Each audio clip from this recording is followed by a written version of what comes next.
Hello guys, വായിലിട്ടാൽ അലിഞ്ഞു പോകുന്നൊരു ഹൽവ ആയാലും എന്നാൽ പോകാം വീഡിയോയിലേക്ക്. ഞാനിവിടെ 5 ക്യാരറ്റ് ഗ്രേറ്റ് ചെയ്തെടുത്തിട്ടുണ്ട്. ഒരു ചട്ടി ചൂടാക്കി 2 സ്പൂണ് നെയ്യ് ഒഴിക്കുക. അണ്ടിപ്പരിപ്പും മുന്തിരിയും വറുത്തെടുക്കുക. അതേ നെയ്യിലേക്ക് തന്നെ ഗ്രേറ്റ് ചെയ്ത് വെച്ച ക്യാരറ്റ് ഇട്ട് കൊടുക്കുക. ക്യാരറ്റിൻ്റെ പച്ചമണം നന്നായി പോയി കഴിഞ്ഞ് കഴിഞ്ഞാൽ ഒരു 1.5 ഗ്ലാസ് പാൽ ഒഴിച്ച് കൊടുക്കുക. പാല് ഇതിൽ നിന്നും നന്നായി വറ്റി വരണം. അതുപോലെ തന്നെ ക്യാരറ്റ് വെന്തും വരണം. അത് കഴിഞ്ഞ് കഴിഞ്ഞാൽ ഞാൻ 1.5 ഗ്ലാസ് പഞ്ചസാര ഇട്ട് കൊടുത്തിട്ടുണ്ട്. പഞ്ചസാര നിങ്ങളുടെ ആവശ്യത്തിനനുസരിച്ച് കൂട്ടുകയും കുറയ്ക്കുകയും ചെയ്യാം. 3 ഏലക്ക പൊട്ടിച്ചിട്ട് കൊടുത്തിട്ടുണ്ട്. ഒരു നുള്ളു ഉപ്പിട്ട് കൊടുത്തിട്ടുണ്ട്.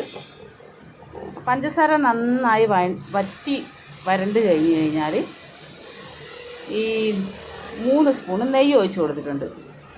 നെയ്യ് നല്ലോണം പാനിൽ നിന്നും ഹൽവ ഇങ്ങനെ വിട്ട് വരണം. അതാണ് ഇതിൻ്റെ പാകം. ലാസ്റ്റ് നമുക്ക് വറുത്ത് വെച്ച അണ്ടിപ്പരിപ്പും മുന്തിരിയും ഇട്ട് കൊടുക്കാം. ഇതുപോലെ പാനിൽ നിന്നും വിട്ട് വരണം. നിങ്ങളിത് എന്തായാലും ഉണ്ടാക്കി നോക്കണം. അടിപൊളി ടേസ്റ്റാണ്. വീഡിയോ ഇഷ്ടപ്പെട്ടാൽ ലൈക്ക് ചെയ്യാനും കമൻറ്റ് ചെയ്യാനും മറക്കരുത്. താങ്ക്